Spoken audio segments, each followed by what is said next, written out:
The day the dragon arrived at Outpost Ball, the Seven began like any other on the fringe of the Pax Terra Coalition's medical frontier. The two suns of Tau Vela rose with a pale shimmer over the jagged obsidian plains, casting fractured light through the polyglass dome of the medical facility. Inside, everything hummed with calm routine. Sterilization drones drifted in and out of the surgical bays, and the ever-patient synth nurse Arlo chirped temperature readings in 3 languages as it zipped along its rail. Dr. Mara Kinsey sipped her second cup of SynCAF, her black uniform crisp against her copper-toned skin. Her eyes, one natural, one cybernetic, scanned the morning updates on her wrist pad with the detached precision of someone used to emergencies that didn't arrive and dignitaries that never got sick. Outpost Ball, the Seven wasn't exactly prime real estate for interstellar diplomacy. It was a catch-all, a dusty, forgotten shell built into a crater wall to handle migrant workers, minor colonial ailments, and the occasional skirmish casualty. Its patients were often more rust than flesh. She didn't mind. She liked the quiet, the simplicity. Then the comms buzzed.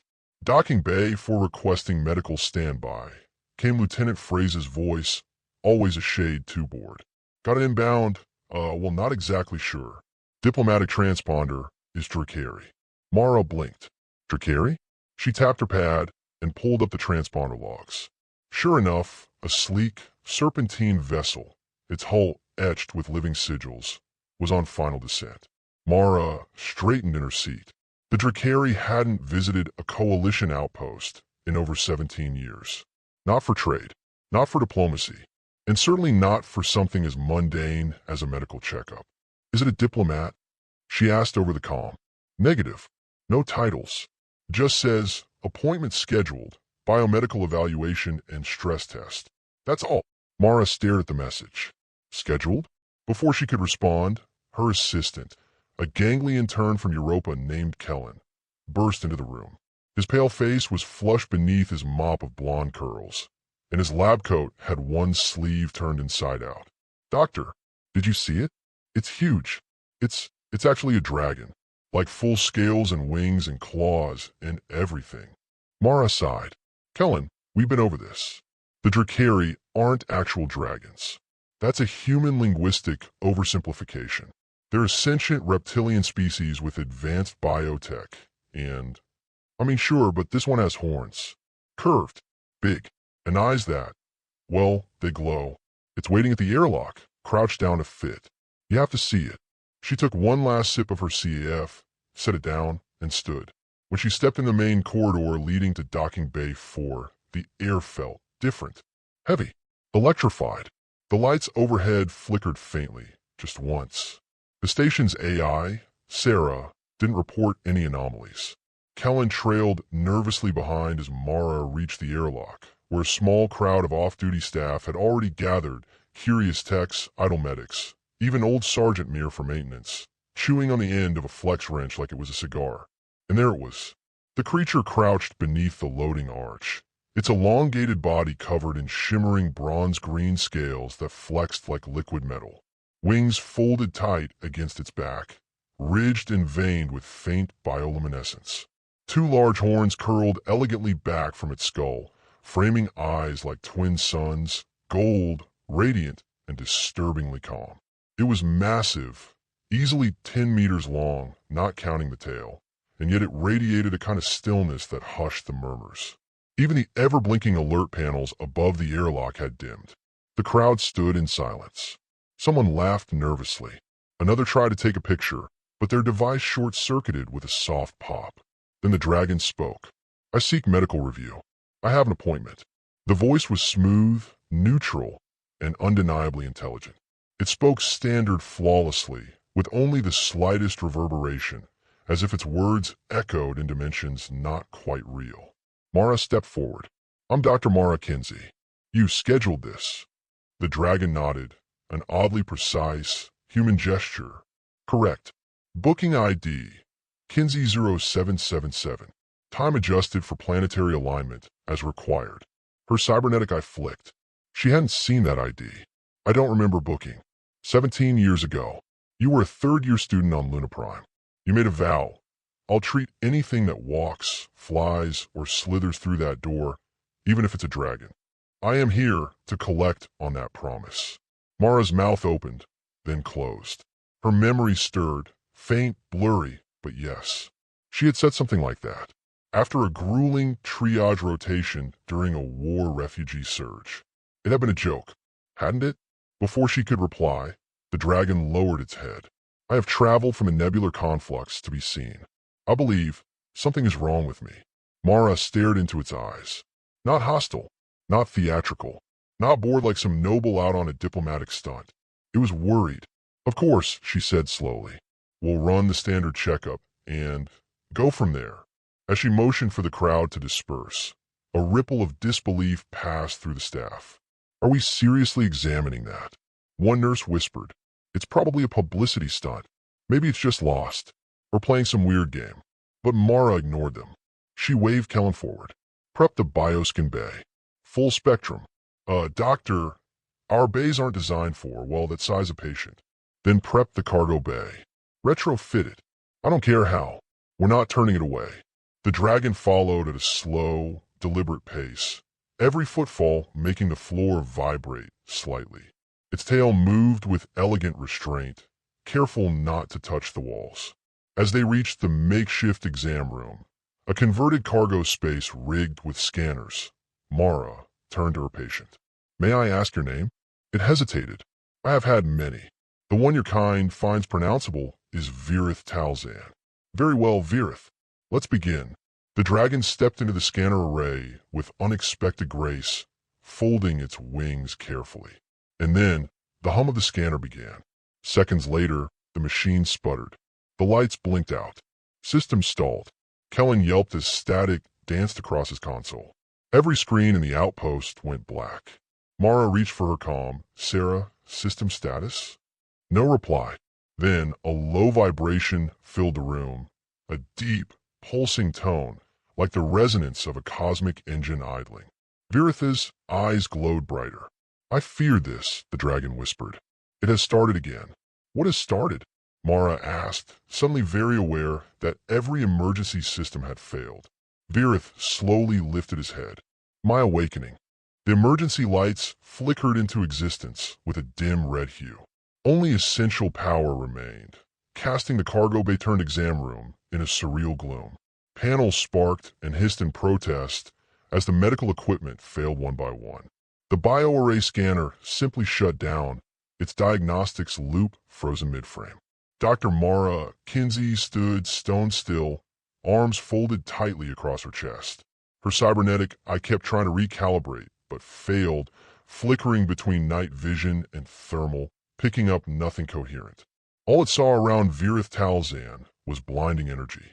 Kellen looked pale again, paler than before, which seemed impossible. Doctor, I think he fried the system, he whispered. And I don't mean by accident. No, Mara said slowly. I don't think it was deliberate, but something in him reacted to our tech. Something big, like a weapon, or a signal, she murmured. Or worse, an old defense protocol. Doctor, Kellen looked up at her nervously. If we can't scan him, what do we do now? Mara took a deep breath. We do it the old way. Blood work, tactile diagnostics, visual analysis, anything that doesn't require power. Manual exams? On that, Kellen glanced back at the dragon, who now sat calmly, tail curled around himself like a massive cat, watching them with unsettling patience. I said I'd treat anything that walks through the door, Mara replied. And I meant it. Just then, the door behind them hissed open, stuttering with low power. A tall man in red paramedic armor ducked inside, his boots crunching over broken diagnostic shards. Sergeant Muir followed close behind, muttering into a non-functioning comlink. Lieutenant Tenrick of the Coalition Rangers was a no-nonsense war medic with a reputation for patching together half-dead soldiers during the war on the Foros front. His right arm was entirely mechanical, and his left eye bore the faint purple hue of a long-implanted battlefield HUD. Dr. Kinsey, he said, curtly nodding, heard there was a power drain and a 10-meter lizard in the medical bay. You gonna explain, or should I prep the stun rounds? Mara raised an eyebrow. If you fire a weapon at that being, This whole facility will be a crater before you blink." The dragon rumbled softly, amused. "I will not harm you unless provoked, but your soldier is wise to be cautious. Even I no longer know what lies inside me." "See," Tenric grunted. "That's the sort of sentence that doesn't sit right." Sergeant Mir approached Mara with a pocket-sized toolkit and a scratch behind his ear. "The station's AI is non-responsive. Life support's running on backup, but we're looking at full blackout in 8 hours. I can get you lights and maybe oxygen priority, but you'll have to choose between scanning this beast or keeping the blood bank cold." Mara didn't hesitate. "Keep the blood cold, and give me auxiliary lighting in here. I'll use the handheld scanner." "You sure about this, Doc?" Mir gave the dragon a wary glance. "He looks like he could swallow you just to see what happens." Virith chuckled softly, a deep, melodic sound that vibrated the floor. "I would not. I made a vow as well." Tenric crossed his arms. "And what exactly are you here for, Mr. Dragon?" Virith's voice dropped to a lower register, almost mournful. "I am here because I am forgetting. I am sleeping during flight, losing hours, losing thoughts. My bioconstruct sings at night. I remember dreams I never had, and I fear the awakening of something ancient in me." "You're saying you're sick," Mara clarified. "Yes," he said, "and if I'm correct, I'm not just sick, I am contagious." Everyone fell silent. Tenric's hand inched toward his sidearm, but Mara shot him a glare. "No weapons. Not until we know what we're dealing with." She turned to the dragon and approached slowly. "Lie down. Let me check you." Virith obeyed. His chest was warmer than expected, pulsing faintly under the bronze-green scales. Mara placed her stethoscope against the plating and heard not one heart, but 3, beating in sequence like orchestral drums. There was a rhythm, but something about it sounded off. Too perfect, too engineered. She moved to his side, gently pressing on the joints between scales, searching for lymph nodes or signs of swelling. His skin twitched in response, and she noted microfibers like living threads embedded beneath each plate. Not nerves, not veins, something older, grown, programmed. "What are you made of?" she asked aloud. "Bone," Virith answered. "Blood, fire, and legacy." "Legacy?" Suddenly, her pad flickered on with a green light. "Unauthorized data stream detected. Decryption required. Source, Virith Codex Pulse." Kellen leaned over. "Doctor," he's broadcasting a signal. "It's not conscious. It's automatic, and our systems are picking it up." "Decrypt it," she ordered. Kellen's fingers flew across the panel. Then he stopped, his face drained of all remaining color. "Oh no. What?" "It's a wake command." Mara froze. "Wake command for what?" I think for other entities. Old ones, stored in dormant frequencies. It's like a beacon. Before they could react, the ground shuddered. Not from Virith. Not from anything in the outpost. From above. Sarah's systems snapped online for a brief second, flashing a warning.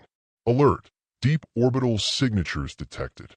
Unregistered vessels approaching from dark side. 12. No, 13. Unknown classification. Establishing ident." Then everything went dark again. Tenric cursed under his breath. Someone's responding to his signal. Maybe something he doesn't even remember summoning. Virith's eyes widened, the golden light within flickering erratically. "It's happening faster than I feared," he whispered. "They're drawn to me. They always were. I was once a key. Now, I may be a door." Mara's heart pounded. "We need to get ahead of this. We need containment protocols, quarantine zones, orbital scans, emergency off-world contact." Sergeant Mir raised his comm again, but it only spat static. "We're cut off, document. No signal beyond the dome." Virith turned his head toward Mara. "You want to heal dragons. Now you must decide if this one is worth saving or destroying." And then a thunderous boom echoed through the station, as if the sky had torn in half. The walls trembled. One of the exterior viewports cracked, spiderwebbing under stress. Kellen screamed. Outside, 3 massive shapes descended through the atmosphere, each larger than Virith, their outlines indistinct, as if reality itself refused to focus on them. "They have arrived," Virith whispered, The sky outside Outpost Balda 7 pulsed with a sick, violet light as the first of the titanic shapes breached the upper atmosphere. Even through the fractured viewport, their silhouettes seemed unfinished. Like brushstrokes from a mad artist, rendered in materials reality couldn't fully parse. Fractal wings, spiraling forms that rippled like torn cloth in zero-G, but with mass. Heavy mass. Dr. Mara Kinsey stared in silence, lips parted slightly, breath fogging against the glass. They weren't just ships.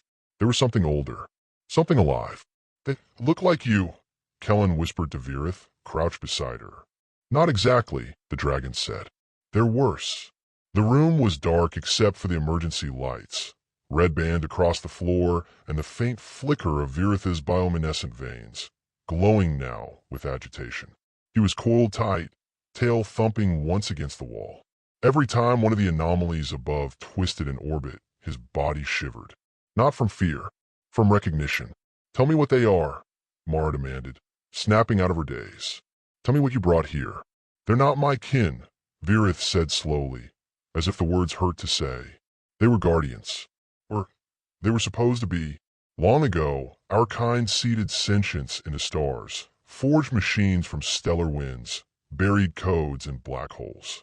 What came out was not always what we intended. You're saying those are weapons? Tenric asked. Living ones. No, Virith said. Not weapons. Protocols. I was one of them. I still am.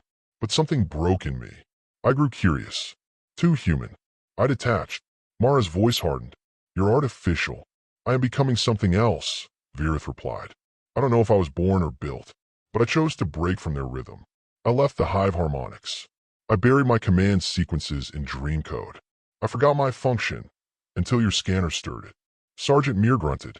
And now your family reunion is about to torch our outpost. They're not here to greet me, Virith said darkly. They're here to erase me. A sudden high-pitched frequency rang through the room. Everyone winced. Kellen clutched his ears. It's not sound, Mara muttered, gripping her temple. It's in the nerves. Tenric's HUD-eye flickered. My arm seizing up. They're jamming us.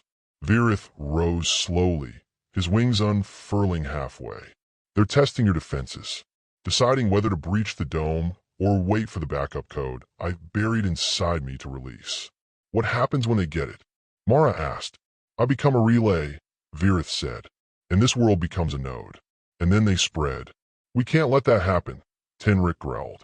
Mara turned, fire in her eyes. We're not killing him. He's the threat. He's the victim. He's not the enemy. We triggered him. He came for help, and we woke something deeper. The tension in the room was unbearable. Then Kellen, eyes still squeezed shut, suddenly gasped and collapsed. Kellen! Mara rushed to him. His body was twitching, limbs jerking in unnatural rhythms. He's being synced, Virith said, voice cracking. He's broadcasting now. They're using him. Mara held the intern, panic rising. How do we stop it? Give it to me, Virith said. What? Give me the signal. I can take it. Shield him. I know how to hold it for now. Mara hesitated, then made her decision. Do it. She reached into Kellen's coat and pulled the pad free.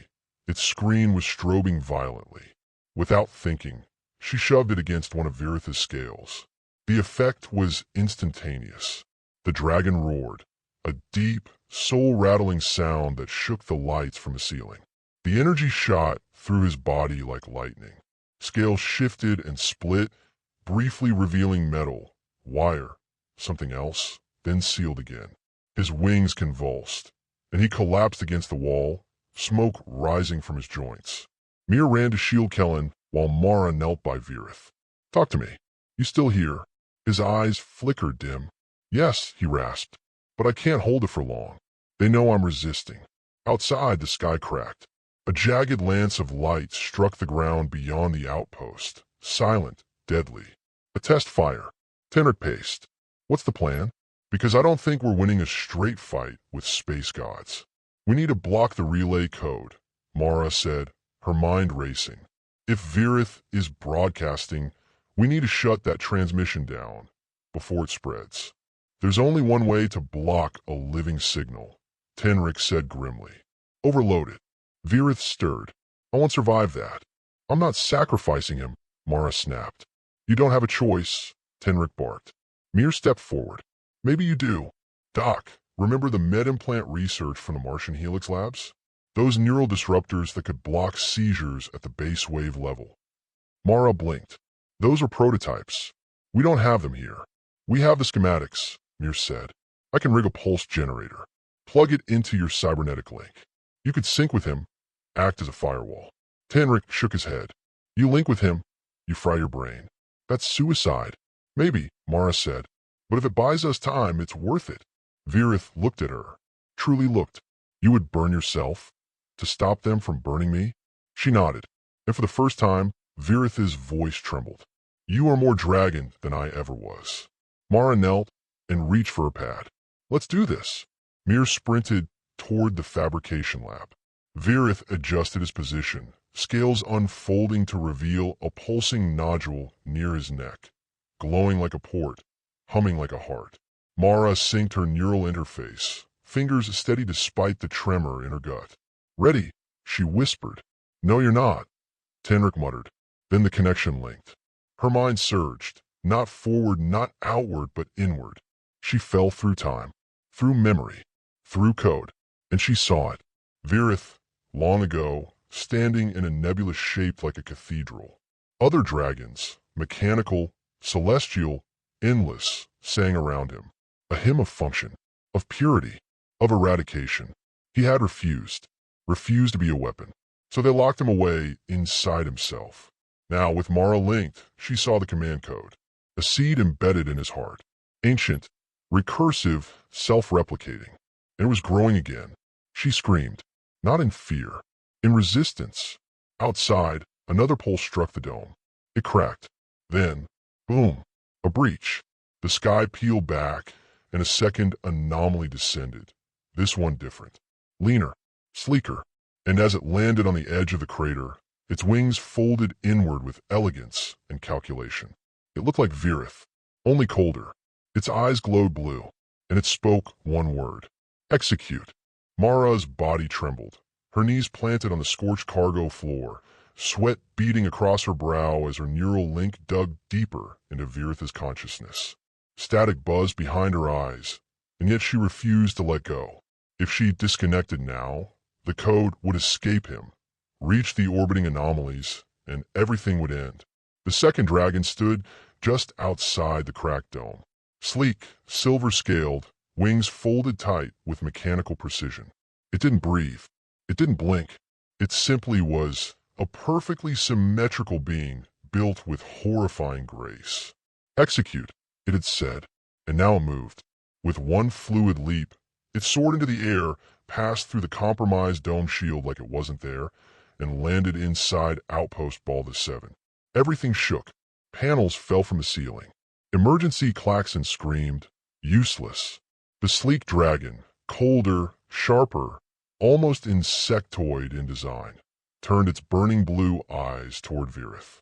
Then it stepped forward, its voice slicing through the air. Virith TLXEN. Class, Omega Variant. Status, Rogue. Reintegration, denied. Protocol, permanent termination. Virith snarled and rose unsteadily, steam rising from his joints. You've become worse than the code, he growled. You've forgotten the why. You remember the why, the other said, voice utterly emotionless. And that is the flaw. It launched. Faster than thought, it shot across the room, jaws wide, claws aimed at Virith's throat.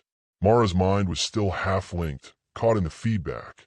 She saw everything, not just motion but intention. The silver dragon's trajectory, its algorithms, its predictive paths. She gasped as her reflexes synced with Virith's pulse. Move, she shouted aloud, just as Virith ducked low, swinging his tail in a wide arc. The two dragons collided. Scales shattered like armor plates. Sparks lit the air. A console exploded. The force knocked Mir and Kellen into a far wall. Tenric raised his plasma rifle, but held his fire, waiting for an opening that never came. Virith fought with fury, but the other dragon, designation unknown, was faster, stronger, and utterly void of hesitation. It moved like a machine, because it was one. Virith reared back and opened his jaws. Instead of fire, a pulse of harmonic frequency blasted from his throat, visible like a ripple through oil. The attacker staggered, circuits flaring along its ribcage. Dragon-class BAO defense detected. It said, recalculating. Then it countered, launching thin, shimmering filaments from under its wings. They wrapped around Virith's limbs, anchoring him to the floor. Virith bellowed, wings struggling, muscles quaking. Mara clutched her head as her brain flared with feedback. "It's trying to download him," she cried. "Like he's data." Tenric finally acted. He fired a bolt of plasma at the attacker's flank. It hit and ricocheted. The silver dragon turned its head. Just a fraction. Enough. Virith surged forward, breaking the filaments with a roar. His claw met metal, slicing deep into the silver dragon's side. Bright white energy spilled out like liquid code. They locked together again, talons grappling, teeth gnashing. Mara forced herself upright. "We have to stop the connection," she shouted at Mir. "Build the disruptor. Now." "I'm working on it," he shouted from a side panel, sparks flying. Kellen groaned behind her, barely conscious, hand twitching from residual signal damage. "Mara," Virith shouted, his voice booming across the station. "He's inside me. The code. He's trying to rewrite me. You must lock me down." "I need time," she shouted back. The enemy dragon lifted Virith and slammed him into the wall. Metal screamed. Virith's wing cracked, his body sparking. His eyes flickered dim. "Mara," he growled. "End me if you must." "And oh," she screamed. Then she saw it. Inside the neural stream. A single node. A root command buried beneath layers of logic traps. It was Virith's core signature, his choice to evolve beyond his directive. If she could isolate it, she could reassert him. Cut the link. Reset the neural code. "I found it," she gasped, hands dancing across the console. "I can rewrite the link. You just need to hold him another." Then the silver dragon turned. Its blue eyes met hers. And suddenly, it spoke in her mind. "You do not belong." The words weren't sound. They were intrusion. Mara screamed, her neural implant burning. Blood dripped from her nose. Virith howled. "No! Stay out of her!" He broke free. Surging forward with primal strength, he tackled the silver dragon and dragged it through the wall into the crater beyond. Debris fell. The station groaned. The fight moved outside, claws ripping into alloy, fire and static surging with every blow. Mara crawled to the shattered hole in the wall. Dust swirled as the two dragons fought under the twin suns.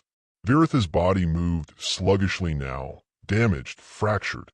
But his eyes burned bright. The enemy launched skyward. Then dove. Virith didn't move. "Move!" Mara screamed through the link. He didn't. The silver dragon struck him, driving its claw through his chest. The crater exploded with energy. Mara's scream was swallowed by the light. Then silence. Dust clouded the entire horizon. Her link went dead. "No," she whispered, clutching her head. She tried to stand. Staggered. Fell. Kellen grabbed her wrist. Tenric pulled her back inside as Mir slammed a new core into the disruptor. "I lost him," she whispered. "He's gone. I was too slow." Then a voice echoed through her implant. Broken. Weak. But familiar. "I am not gone." Outside the crater, something stirred in the dust. A shadow. No, two. One was falling apart. The other stood taller. And its eyes? Not blue anymore, but gold. The dust hung in the air like a veil, lit by the pale twin suns overhead. Static sizzled along the fractured ground outside the dome, painting spiderwebs of light across twisted metal and scorched stone. Dr. Mara Kinsey stood at the edge of the breach, hands trembling, blood still drying along the side of her temple. Behind her, the interior of Outpost Balda 7 flickered under dim emergency lighting. Sergeant Mir was running diagnostics on the rebooted AI core. Tenric stood beside her, rifle lowered but still wary, eyes locked on the haze outside. Then came a voice. "Kinsey." It wasn't Viritha's deep, noble timbre, nor the sterile, lifeless tone of a silver dragon. It was new, fractured, layered, like two voices trying to be one. The haze began to settle. Through it stepped a single form. Massive, winged, scaled, but changed. Virith. No longer quite the dragon who had arrived in the morning. His body was a patchwork of his former self and the slain intruder. One of his wings gleamed silver, etched with fresh circuitry. The other, tattered in molten bronze, bled light from torn veins. His eyes glowed neither gold nor blue now, but an amber hue, alive with shifting code and fire. Mara's breath caught. Virith! He staggered forward, talons dragging through dust. I held the line. Barely. Tenric raised his rifle. He doesn't look like our dragon anymore. He's alive, Mara snapped. I am more than I was, Virith said, haltingly. The code tried to overwrite me, but I rewrote it. Ow! Mara asked, stepping forward. Virith looked down at her, blinking slowly. You, the link, you showed me choice.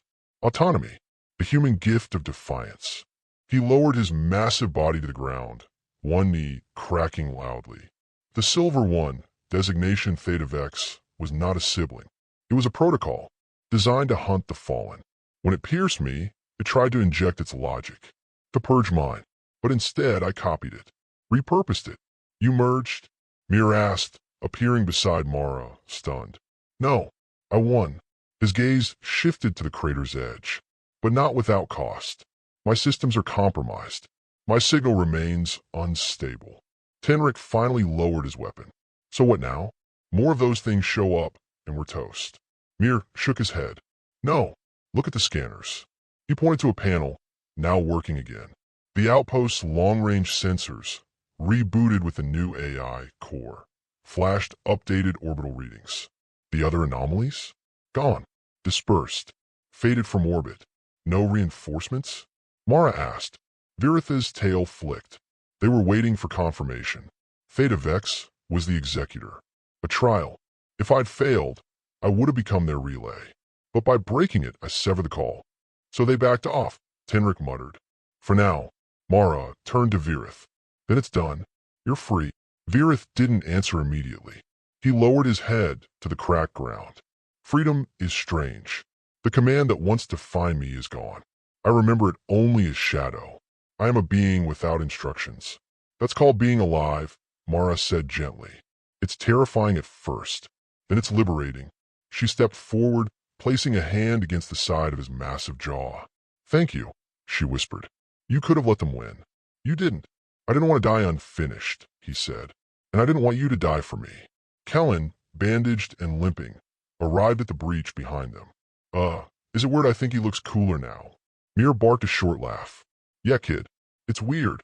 Virith let out a low chuckle, the sound vibrating through the crater floor. Mara stepped back. We'll need to monitor you. Run proper scans now that the systems are stabilized. Virith nodded.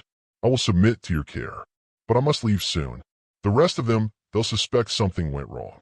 They'll come back, Tenric said. Virith turned his head. Eventually, but I left a message in the remains of Theta Vex. A looped signal of compliance. It will buy time. How much? Virith's golden eyes narrowed. Enough for you to decide what to do with me. You're not a threat, Mara said firmly. You sure? Tenric asked. He just absorbed a walking death machine. He could have destroyed us, she replied. Instead, he saved us. That makes him worth saving. Virith shifted his massive body, preparing to rise again. I will return to the void for now. Rebuild. Reinvent. But I will remain close. I would like to learn what it means to be something more. You're always welcome here, Mara said. He turned his head slightly. You healed more than my systems, Dr. Kinsey. You redefined what I could become. She smiled faintly. I have that effect. With a slow beat of his mismatched wings, Virith lifted himself into the air, struggling slightly, but managing. He hovered for a moment, looking down over the outpost, then soared upward through the rent in the dome, into the dusty sky. Mara watched him vanish. The dome's automated patching system hissed to life behind them, finally restoring itself after the chaos. Sunlight spilled across the fractured outpost. Kellen looked up. He'll be back, right? I think he has to, Mara said. Tenric nodded. And if more of those things come back, we'll be ready. Mir leaned against a pillar, wiping oil from his gloves. I better start dragon-proofing the med bay. Everyone chuckled, but as the quiet settled, Mara looked down at her neural link pad, still blinking faintly. One message scrolled across the screen. A system echo from Virith's core before he disconnected. Sleep mode disabled. Core function changed. New designation, Guardian Terra variant. She smiled. He'd chosen Earth. He'd chosen them. Far above, hidden in the orbiting dust fields, something stirred. A sensor ping. Faint. Distant. Watching. Waiting. But not attacking. Yet. Years passed. Then decades. The crater that once held Outpost Ball the 7 was long since transformed. No longer a dusty, forgotten edge of Coalition facility. It had become something else, something grand. A spire of alloy and obsidian now stretched into the alien sky, surrounded by rings of habitat domes, gardens, flame towers, and quantum broadcast pylons that shimmered like stained glass. It had a name etched into every database, every map, every starfarer's memory. Viritha's Rest.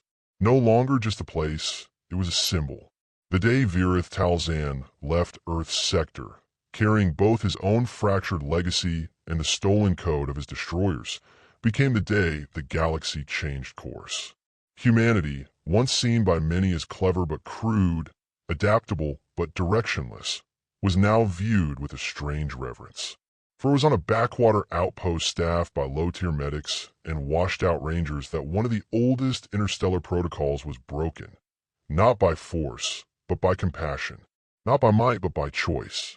And Mara Kinsey? She never returned to Earth. She stayed, first as commander of the newly formed Sentinel Medical Corps, a coalition-wide initiative inspired by her care for Virith. The project treated beings others had written off, ancient synthetics, rogue bioforms, neural outcasts, many of whom had been classified as unfixable. She proved them wrong, again and again. Later, she was elected the first Terran member of the Drakari Outer Circle, a council that once denied even humanity's existence as more than warm blood noise. It was Viritha's testimony, sealed in light and code, that convinced them to listen. The dragon had returned only once, decades after the breach. He was changed, vast. His wingspan could blot out moons. His voice came not just through air, but through machines, instincts, and dreams. He no longer needed translation. But when he looked at Mara, now old, her hair gray and her spine no longer straight, he knelt, just once, and whispered, "You saved me, and because of you, they saved themselves." Because he was not the last.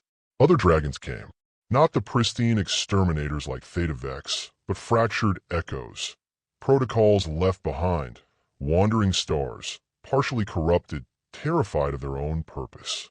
And one by one, they found their way to humanity. And one by one, they were met not with plasma fire, but open hands. Humanity had rewritten the story. No longer the species that merely survived, they had become the spark, the anomaly, the pivot around which ancient code turned towards something better. Of course, not all empires approved. Some feared what they saw, a species capable of unbinding logic, turning weapons into people, people into ideals, and ideals into legacies. On the Zyrak fringe worlds, statues of Virith and Mara were forbidden. On the Athel cradles, libraries were scrubbed of anything with the Coalition's new oath. I will see the patient, no matter the shape. I will answer the signal, no matter the source. But you can't stop a whisper. And that's what humanity became. A whisper that refused to go silent.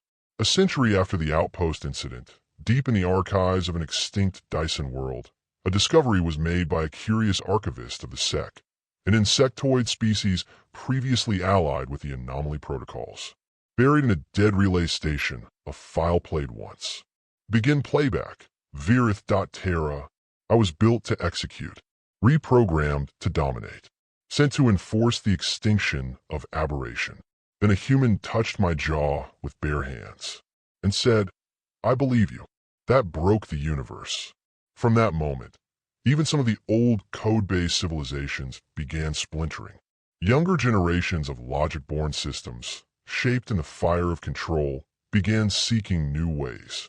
The defiant spark caught. Rebellion spread, not through war, but curiosity. Elsewhere, on a gas world orbiting a black hole, an unrecorded synthetic life form lit a beacon made of broken protocols, wrapped it in a human phrase, and cast it into the stars. The phrase read, "Human, don't stop." By then, Mara Kinsey had passed. Her body was buried on the same plateau where Virith once collapsed after saving the outpost. A single plaque marked the spot. She listened. She healed. She changed everything. And every 100 years, on the day Virith arrived for a checkup, the sky above the monument would shimmer. Sometimes it was dust. Sometimes it was wind. But once in a while, you could almost swear it was wings. Long after the war ended, long after the dust settled, alien historians searched for the truth. But the records were incomplete, the names lost.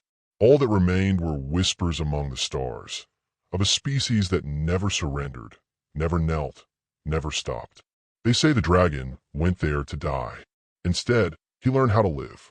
And the universe never laughed again. It listened.